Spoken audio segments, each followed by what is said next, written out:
ഇന്ന് നാഗസാക്കി ദിനം. ജപ്പാനിൽ അമേരിക്ക നടത്തിയ രണ്ടാമത്തെ അണുബോംബ് വർഷിച്ച ദിനം.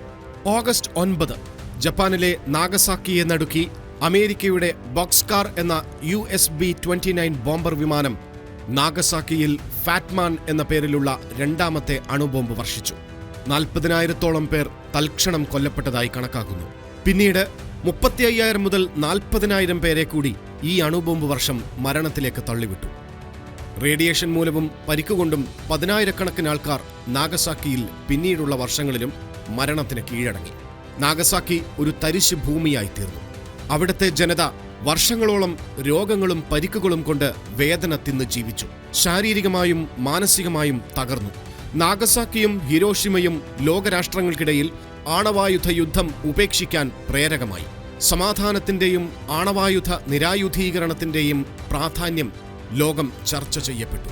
ലോകരാജ്യങ്ങൾ ആണവായുധ നിർമ്മാർജ്ജന സഖ്യങ്ങളിലേർപ്പെട്ടു. ഒരിക്കലും ഒരു യുദ്ധവും സമാധാനം കൊണ്ടുവരികയില്ല. യുദ്ധം വിതയ്ക്കുന്നത് അശാന്തിയും അരക്ഷിതാവസ്ഥയും ദുരന്തങ്ങളുമാണ്.